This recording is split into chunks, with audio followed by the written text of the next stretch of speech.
보이지 않는 건 믿지 않아 라고 말하는 사람이 있습니다. 무언가에 대한 확실한 증거를 원하는 것은 괜찮습니다. 하지만 보이는 것만 믿을 수 있다면 암흑물질에 관한 연구는 계속될 수 없습니다. 왜냐하면 암흑물질은 존재하지만 사람의 눈으로 볼 수 없기 때문입니다. 바로 지금 이 순간에도 수십억 개의 암흑물질 입자가 여러분의 주변에 있습니다. 하지만 암흑물질은 빛과 상호작용하지 않기 때문에 여러분의 눈으로 인식할 수 없습니다.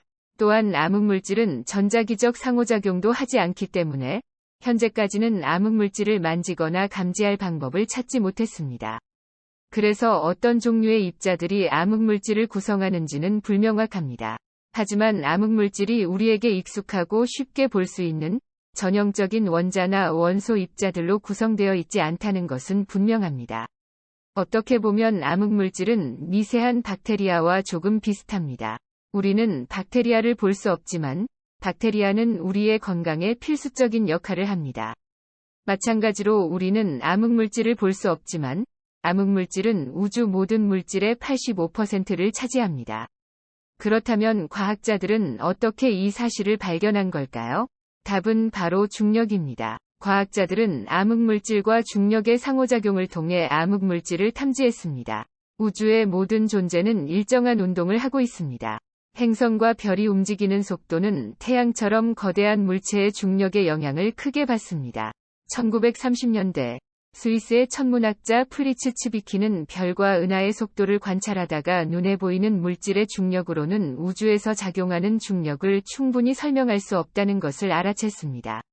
그는 우리의 눈에 보이지 않는 물질이 있다는 가설을 세웠고 그 물질을 암흑물질이라고 불렀습니다. 1930년대 스위스의 천문학자 프리츠 츠비키는 최초로 암흑물질에 대한 이론을 세웠습니다. 그 이후로 암흑물질이 무엇인지 알아내기 위해 많은 연구가 이뤄졌습니다. 특히 우주의 형성 과정에서 발생한 태초에 비친 우주 배경 복사의 발견은 암흑물질 연구의 역사에 한 획을 그었습니다. 우주 배경 복사를 통해 얻은 데이터는 다음과 같습니다. 우선 과학자들은 빅뱅 이후 38만 년 동안 존재한 방사선, 물질, 에너지의 양을 알아낼 수 있었습니다. 또한 우주 배경 복사 관측을 통해 눈에 보이는 물질의 에너지의 5배에 달하는 암흑물질을 확인할 수 있었습니다. 이는 츠비키와 다른 과학자들이 수행한 연구와도 일치했습니다.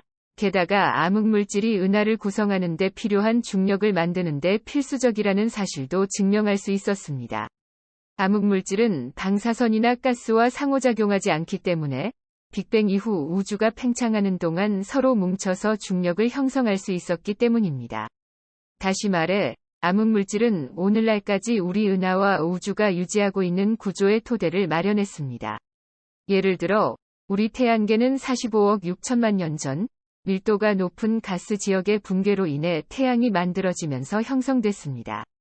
그러고 나서 암흑물질의 도움으로 은하계 전체에 퍼져 있던 물질들이 태양 주위에 원반을 형성하기 시작했고, 행성을 만들기 시작했습니다.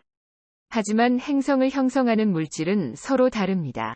수성, 금성, 지구 그리고 화성처럼 태양에 가장 가까운 행성들은 철이나 알루미늄처럼 쉽게 타지 않는 물질로 구성되어 있습니다. 한편, 목성과 토성처럼 멀리 떨어져 있는 행성들은 대부분 가스로 이루어져 있는 대형 행성입니다. 태양을 제외한다면 목성, 토성, 천왕성 그리고 해왕성은 우리 태양계 질량의 99%를 차지합니다. 암흑물질은 태양과 다른 행성의 형성에 필수적인 역할을 했습니다. 하지만 그게 전부는 아닙니다. 이제부터 유성체가 태양계에서 어떤 역할을 해냈는지 알아보도록 하겠습니다. 유성체는 우리 대기에 들어오는 모든 외계 물질을 이릅니다. 소행성, 유성 또는 더 작은 물질들도 유성체가 될 수 있습니다. 태양계가 형성되는 동안 수십억 개의 소행성들이 화성과 목성의 중력으로 인해 두 행성의 궤도 사이에 정착하거나 태양계에서 멀리 떨어진 곳에 자리를 잡았습니다. 그리고 우리는 달과 수성의 크레이터 관측을 통해 태양계가 형성되는 동안 지구가 정기적으로 유성체와 충돌하고 있었다는 사실을 알 수 있습니다. 운석은 대기에서 증발하지 않고 지표면까지 도달한 유성체의 잔해입니다. 대부분의 운석 충돌은 약 38억 년 전에 일어난 조기 대폭격과 5억 년 전에 일어난 후기 대폭격으로 분류할 수 있습니다. 그렇다면 이 시기의 유성재는 지구에 어떤 영향을 미쳤을까요? 우선 우리가 지구에서 채굴하는 많은 귀중한 광물들은 운석 충돌로 인해 생겨났습니다. 지구가 처음 형성되었을 때 철과 니켈과 같은 무거운 원소들은 행성의 중심부로 밀려났습니다. 그리고 운석은 현재 우리가 채굴하는 물질뿐만 아니라 탄소, 냉동가스, 물 그리고 심지어 지구 생명체의 복잡성을 가능하게 하는 단백질과 DNA 구성 요소를 이루는 아미노산을 포함하고 있었습니다. 과학자들은 심지어 유성체의 아미노산이 지구상의 생명체를 발전시키는 데 중요한 역할을 했을지도 모른다는 이론도 세웠습니다. 38억 년 전 초기 대폭격 이후 지구에 생명체가 나타나기 시작했기 때문입니다.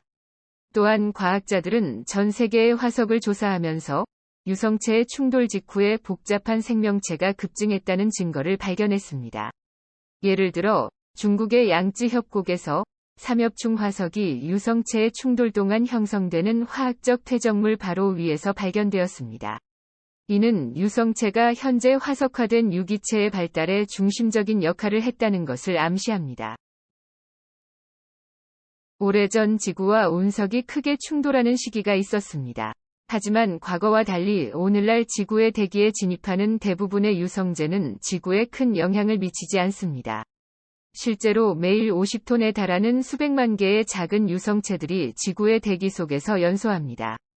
도시로부터 멀리 떨어진 곳에서 맑은 밤하늘을 가로지르는 빗줄기를 본 적이 있나요?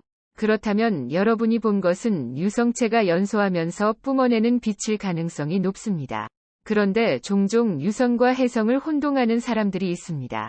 그렇다면 혜성은 무엇일까요? 목성 너머 얼음이 가득한 곳에서 온 혜성은 밝게 빛나는 긴 꼬리를 가지고 있습니다. 이 꼬리는 태양에 가까이 갈수록 얼어붙은 헬륨과 에탄올이 타오르면서 만들어진 빛의 궤적입니다. 혜성은 그 기원에 따라 단주기 혜성과 장주기 혜성으로 나뉩니다. 단주기 혜성은 카이퍼 벨트에서 왔습니다. 카이퍼 벨트는 해왕성 궤도 바깥쪽에서 태양계 주위를 도는 작은 천체들의 집합체이며 명왕성과 같은 외행성이나 수천 개의 미확인 물체들로 이루어져 있습니다. 장주기 혜성은 그보다 더 멀리 있는 오르트 구름에서 왔습니다. 네덜란드의 천문학자인 얀 오르트의 이름을 딴 오르트 구름은 태양계의 가장자리이자 태양의 중력이 가장 약한 곳에 위치해 있습니다. 그렇기 때문에 오르트 구름에 있는 얼음 파편은 작은 힘만 가해져도 장주기 혜성이 될 수 있습니다. 오르트 구름에는 작은 행성으로 여겨질 만큼 큰 물체나 지구 생명체의 대량절멸을 일으킬 수 있는 종류의 주요 혜성을 포함한 수조 개의 물체가 있을 수 있습니다. 하지만 현재의 과학기술로는 이 먼 지역을 탐험할 수 없기 때문에 자세하게 알려진 바는 없습니다. 지구의 표면에 떨어진 유성체인 운석이 지구상의 생명체 발달에 기여했다는 이론은 과학적 증거를 기초로 한 추측입니다. 하지만 운석 충돌의 파괴력은 우리가 직접 경험해 본 것입니다. 가장 대표적인 사건은 1908년에 발생한 러시아의 퉁구스카 폭발 사건입니다. 당시 러시아 상공의 지구 대기권에서 폭 50m의 유성체가 폭발해 10에서 15메가톤 폭탄에 맞먹는 위력을 내뿜었습니다. 그 위력은 히로시마에 떨어진 원자폭탄보다 1000배 더 강력했습니다. 폭발의 소리는 멀리 프랑스까지 들릴 수 있었고 폭발이 만들어낸 충격파는 리히터 규모 5.0 정도였습니다. 충격파는 지구를 3번 휘감고 사방을 불로 태우고 대기 오존의 절반을 고갈시키고 2000제곱킬로미터의 숲을 파괴했습니다. 유성체가 심지어 육지에 충돌하지도 않았는데도 말입니다. 유성재는 무시할 수 없는 존재입니다. 과학자들은 파괴적인 잠재력을 가진 유성체를 경계하기 위해 하늘을 면밀히 관찰합니다. 실제로 수년 동안 근지구 천체와 근지구 소행성의 카탈로그가 만들어졌습니다. 그 이후 수천 개의 개체가 관측됐습니다. 다행히 현재까지 의학적인 개체는 발견되지 않았습니다. 예를 들어 지구와 충돌할 가능성이 있는 유일한 근지구 천체가 지구에 근접할 확률은 0.3%이며 2880년이 되어서야 도달할 수 있습니다. 하지만 상황은 언제든지 변할 수 있습니다. 근지구 전체는 태양을 중심으로 공전하기 때문에 다른 행성의 중력에 의해 궤도가 바뀔 수도 있습니다. 유성체의 속도를 높이거나 줄임으로써 운석 충돌로 인한 대재앙을 피하기 위한 연구들이 진행되고 있습니다. 특히 미국은 소행성의 우주선을 추돌시켜 궤도를 바꿀 수 있는지 실험하는 AIDA와 지구 주변을 공전하는 소행성의 궤도를 수정하여 안전한 곳으로 옮기는 방법을 연구하는 암을 주도하고 있습니다. 지구의 생명체에 중대한 영향을 미친 전환기가 5번 있었습니다. 바로 운석 충돌로 인한 5번이 대멸종 사건입니다. 처음 2번은 약 4억 4천만 년 전에 발생한 오르도비스기 실루리아기 대량절멸과 3억 8천만 년 전에 발생한 대봉기 말기 대량절멸입니다. 그리고 2억 5천만 년 전에 세 번째 대량절멸 사건이자 가장 파괴적인 사건이 일어났습니다. 바로 페름기 트라이아스기 대량절멸입니다. 이때 지구상에 있는 대부분의 곤충을 포함해 생명체의 90%가 멸종했습니다.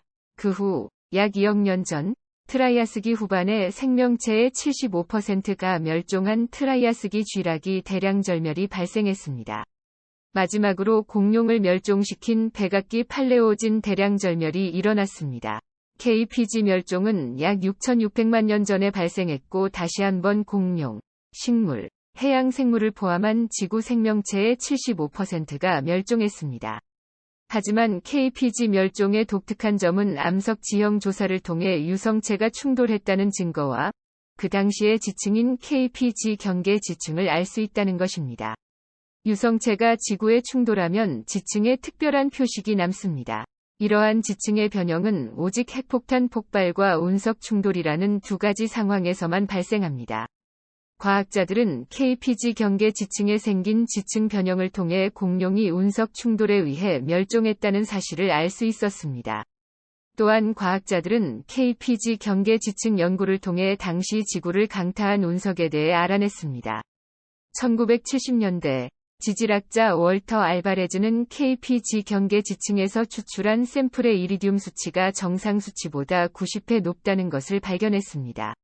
이리듐은 지구에서 매우 희귀한 광물이기 때문에 이는 주목할 만한 결과였습니다. 그는 연구를 통해 당시 지구를 강타한 운석이 약 50만 톤의 이리듐을 함유했다는 사실을 알게 됐고, 이 수치를 기반으로 운석의 지름이 약 10에서 15km였을 거라고 예측했습니다. 6,600만 년 전, 지름이 10에서 15km인 유성체가 지구를 강타했고 공룡이 멸종했습니다. 당시 상황을 상상해 볼까요? 운석은 최소 초속 20km의 속도로 이동하면서 TNT 100조 톤에 맞먹는 폭발을 일으킵니다. 이는 히로시마 폭탄의 폭발력의 10억 배 이상입니다. 폭발은 파괴적인 바람, 쓰나미, 해일을 일으키고 전 세계가 느낄 수 있을 정도로 강력한 지진을 일으킵니다. 수조 톤의 물질이 대기로 발사되고 폭발열이 지구 표면을 태웁니다. 공기와 물은 이산화질소와 황으로 오염되고 산성비는 몇 년 동안 지속됩니다. 과학자들이 발견한 여러 가지 물리적 징후는 위와 같은 상상이 실제로 발생했음을 증명합니다. 우선 공룡이 멸종됐을 당시의 지층인 KPG 경계 지층에는 엄청난 양의 숯검정이 발견됐습니다. 이는 당시 지구 유기물의 50% 이상이 소각되었음을 암시합니다. 하지만 여태까지 발견된 크레이터 중 큰 유성체에 의해 만들어진 크레이터의 대부분은 KPG 충격 이후에 만들어진 것입니다. 오랜 세월 동안 자연 침식과 같은 자연적 효과는 크레이터의 대부분을 덮었습니다.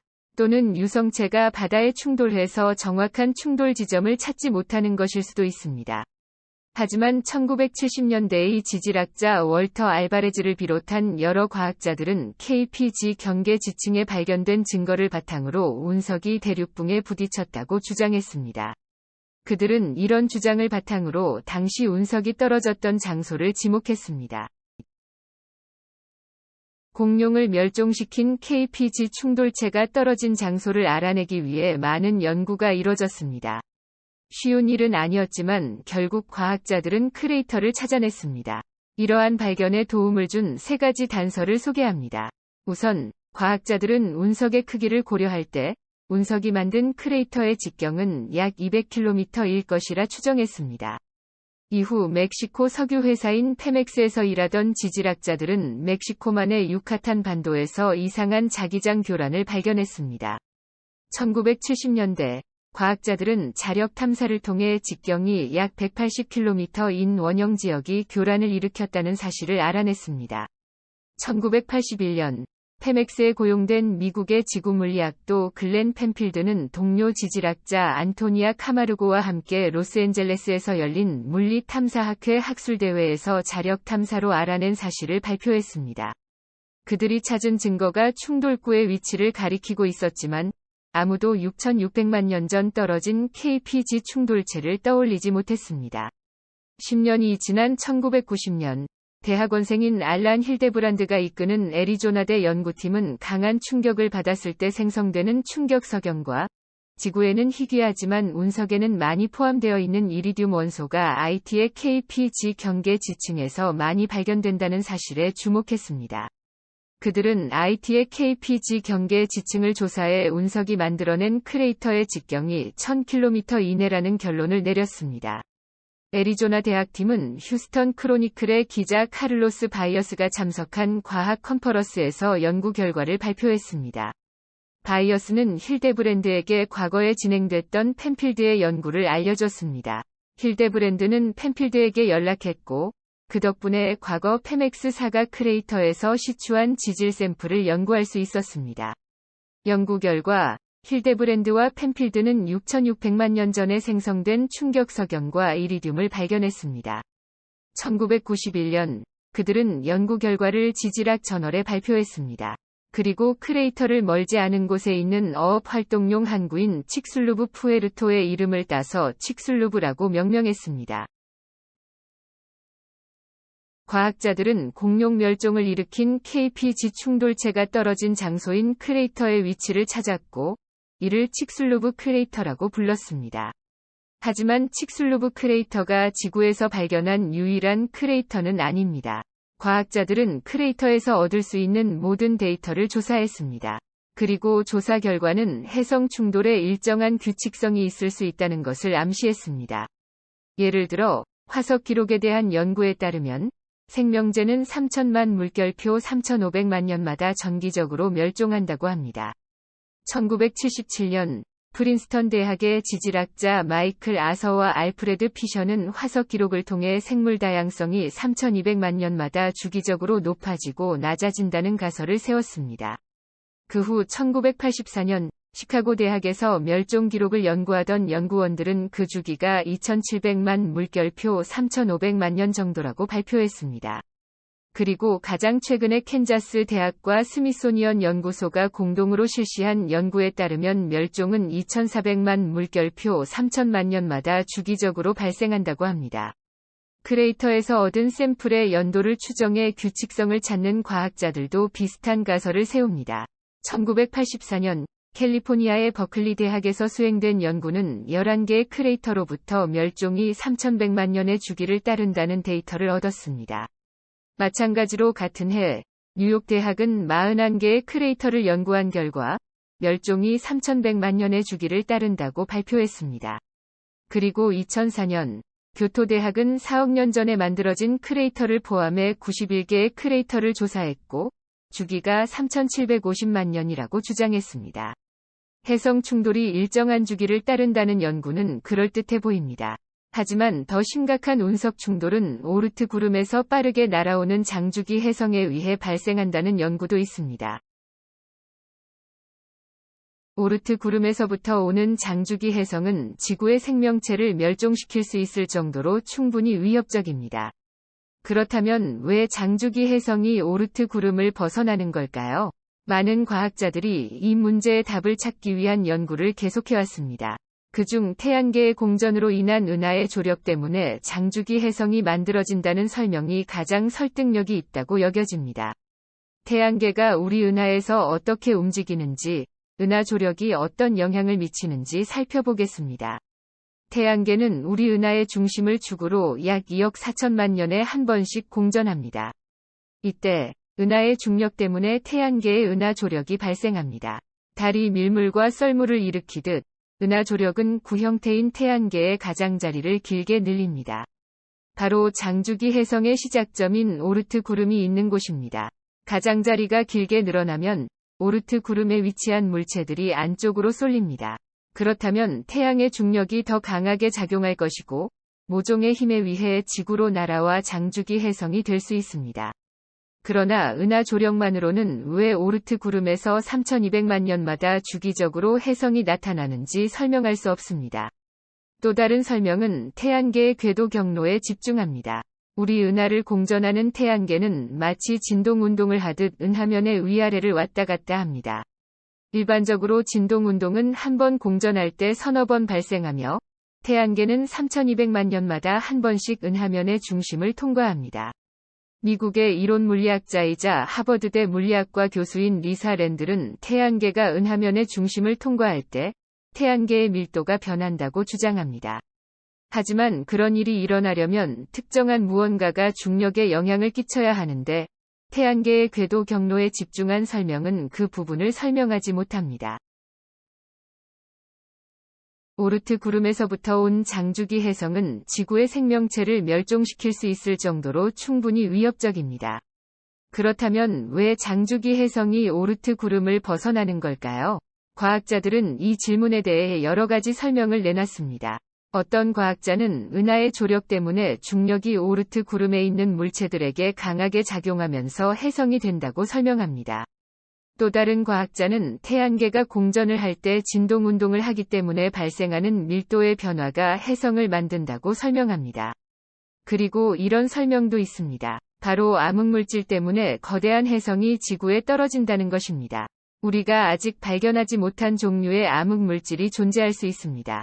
쿼크나 중성미자처럼 여러 가지 종류의 입자가 존재하는 것처럼 암흑물질도 여러 가지 종류가 있을 수 있기 때문입니다. 어쩌면 스스로 상호작용해서 높은 밀도로 뭉쳐지는 암흑물질이 있을지도 모릅니다. 왜 이런 이야기를 하냐고요? 만약 이렇게 스스로 상호작용하는 암흑물질이 있다면 왜 몇몇 은하의 밀도 분포가 불규칙하고 중심부로 갈수록 밀도가 증가하는지 설명할 수 있습니다. 심지어 우리 은하계에서도 스스로 상호작용하는 암흑물질이 은하면 중심의 작은 원반 형태로 고밀도 지역을 형성하고 있을 수 있습니다. 위의 가정이 사실이라면 진동운동을 하면서 은하를 중심으로 공전하는 태양계는 대략 3200만 년마다 암흑물질 원반을 통과해야 합니다. 그리고 높은 밀도의 지역을 통과할 때 은하의 조력으로 인해 발사될 준비가 된 해성이 오르트 구름을 떠나 지구로 날아올 수 있는 힘이 가해집니다. 과학자들은 별의 속도를 변화시키는 요인이 무엇인지에 대해 끊임없이 연구하고 있습니다. 따라서 암흑물질로 이뤄진 고밀도 지역이 존재하는지 아닌지는 시간이 말해줄 것입니다.